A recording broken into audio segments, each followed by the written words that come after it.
facing the front door. The stranger remained there for several seconds before calmly unlocking the deadbolt from the inside and walking out like he belonged there. Which meant something horrifying. He hadn't broken in. He'd already been inside the apartment while the owner was home, while he was sleeping only a few feet away. But the investigation uncovered an even darker detail that explained how the stranger kept getting inside. And once the truth came out, the apartment never felt safe again. The police arrived within minutes after he called. By then, he had already replayed the security footage at least 20 times.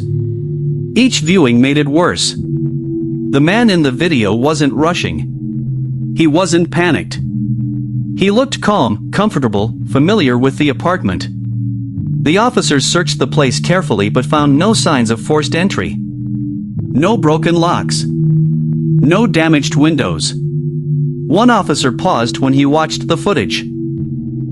"You said you were asleep this whole time?" The tenant nodded. That's when the reality hit him fully. The stranger hadn't just entered quickly and left. He could have been inside the apartment for hours before appearing on camera. The thought made him sick. The next day, building management checked their maintenance records and uncovered something disturbing. 3 weeks earlier, a master key for the apartment complex had disappeared. Nobody reported seeing who took it.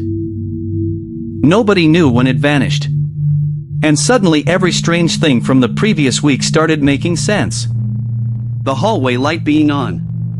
The bedroom door open. The bathroom faucet running in the middle of the night. Someone had been entering the apartment repeatedly. Not to steal. Not to vandalize. Just to be there. The locks were changed immediately, but the damage was already done. The tenant moved out less than 2 weeks later, unable to sleep there again. Even afterward, he developed habits he still can't break. Every night before bed, he checks every room in the house. Every lock. Every shadow near a doorway. Because once you learn somebody stood inside your home while you slept, your brain never fully forgets it. But another story might be even more terrifying. Because the next man didn't just discover signs of someone entering his house. He discovered someone had secretly been living on his property the entire time. And by the time he realized it, the stranger had already been watching him for days. The third story happened in a rented house outside Dayton during the middle of winter. A guy in his 20s was living there with a roommate, but for 2 weeks, the roommate had gone out of town to stay with family. At first, having the whole place to himself felt relaxing. No noise. No arguments over dishes. No distractions.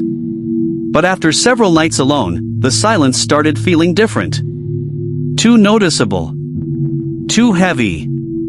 Every sound inside the house suddenly stood out. Pipes creaking, the heater clicking on, branches scratching against the siding outside.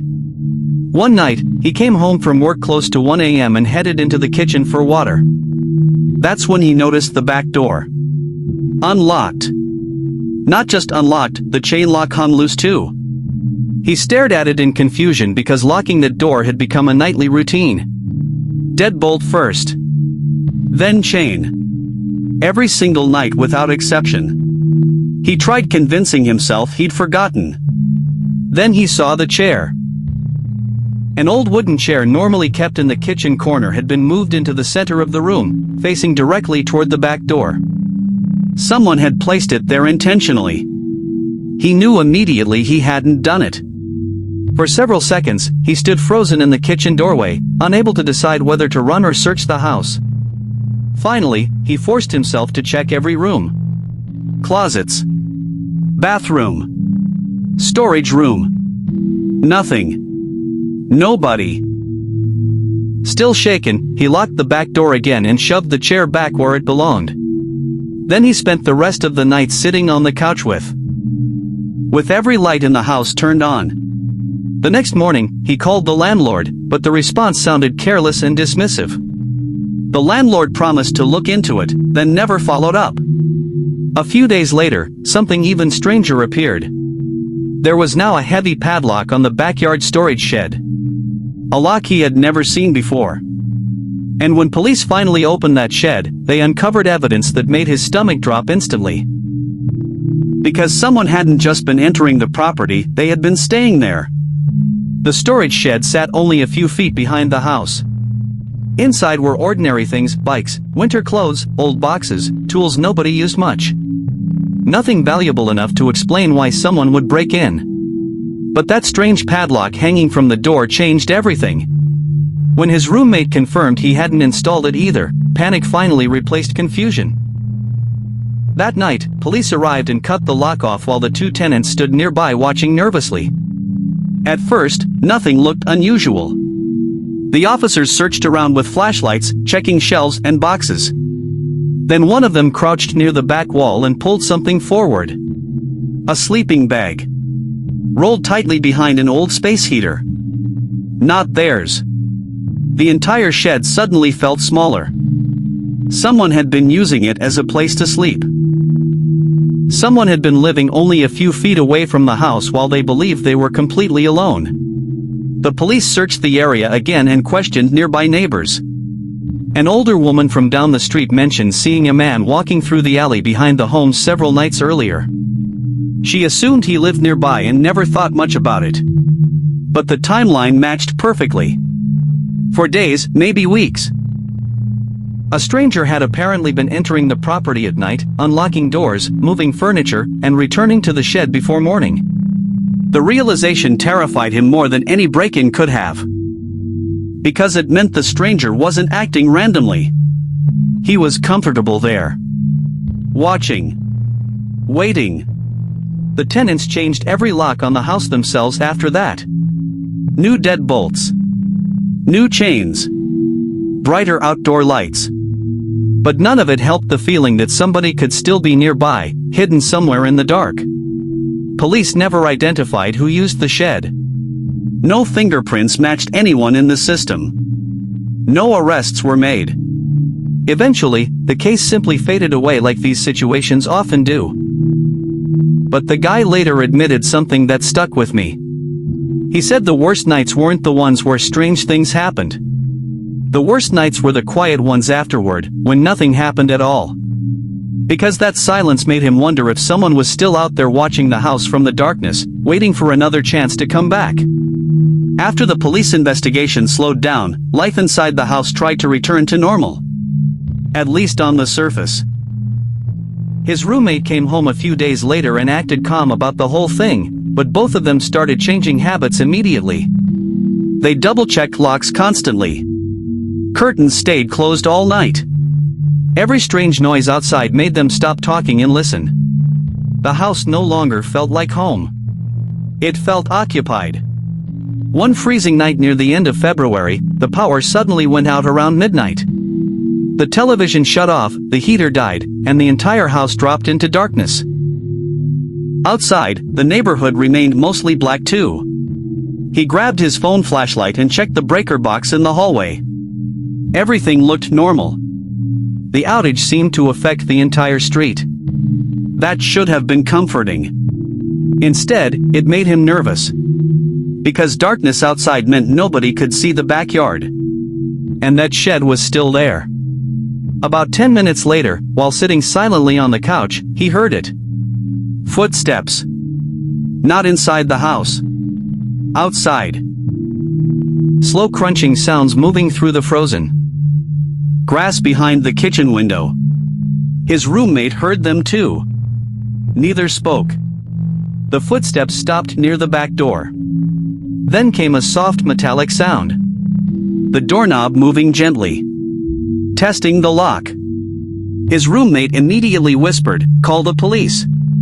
But before he could grab his phone, a flashlight beam swept across the backyard window for half a second and disappeared. Whoever was outside knew people were awake now. The footsteps retreated quickly across the yard. When police searched the property again, they found fresh footprints leading from the backyard fence directly to the storage shed.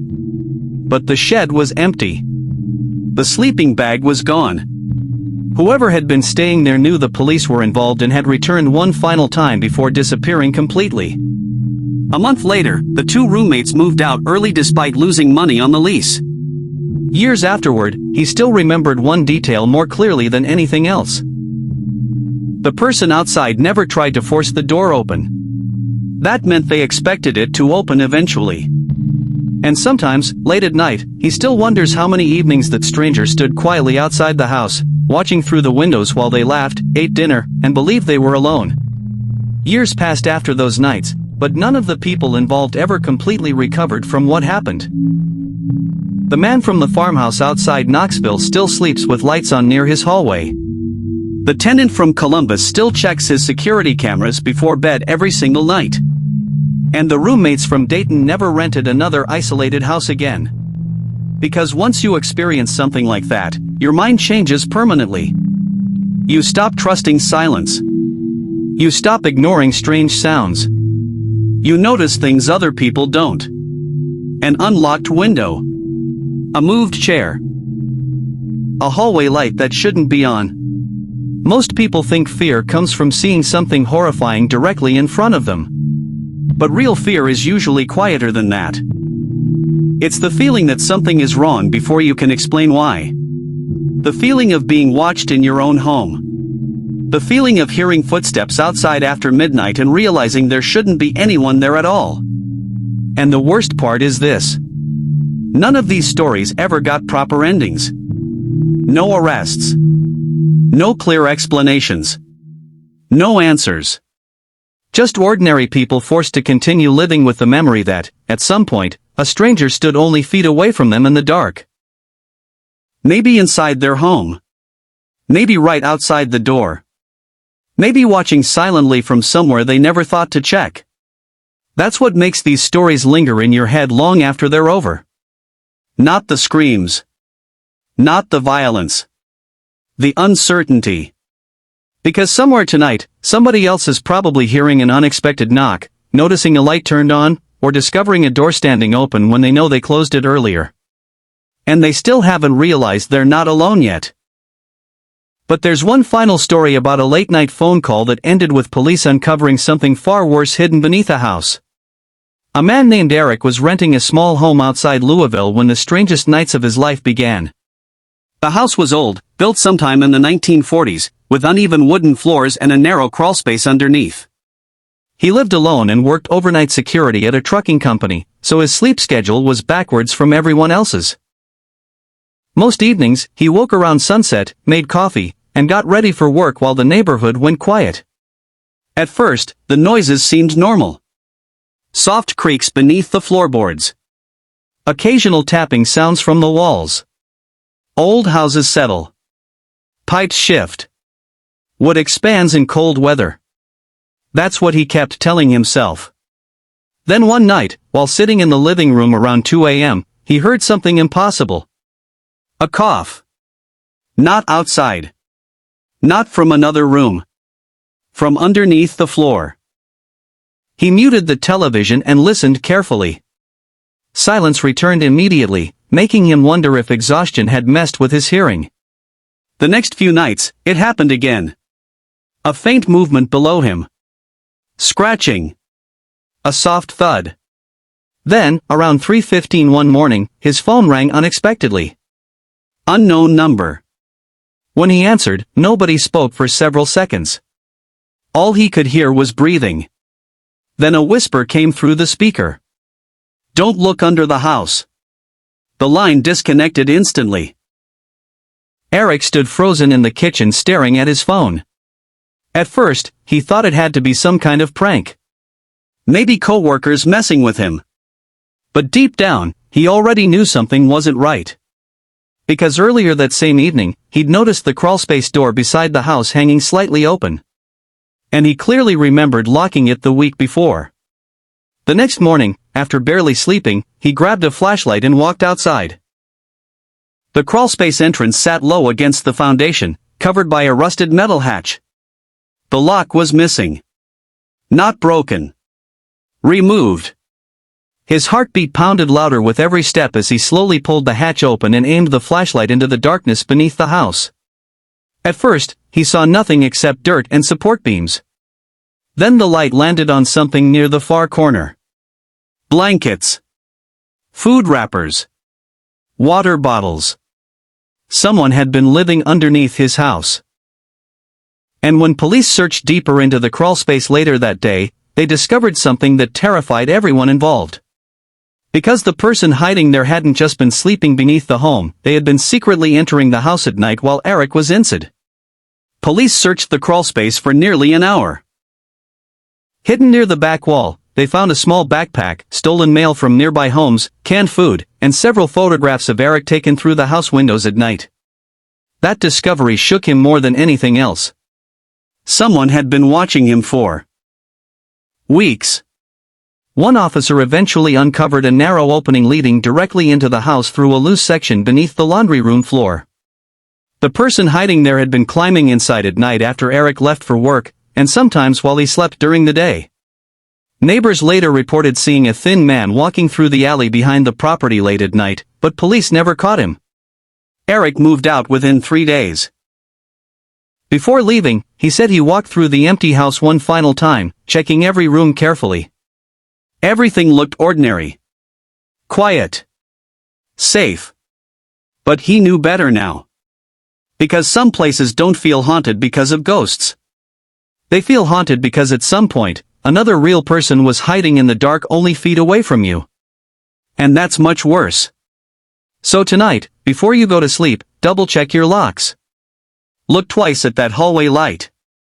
And if you hear knocking after midnight, maybe don't answer it.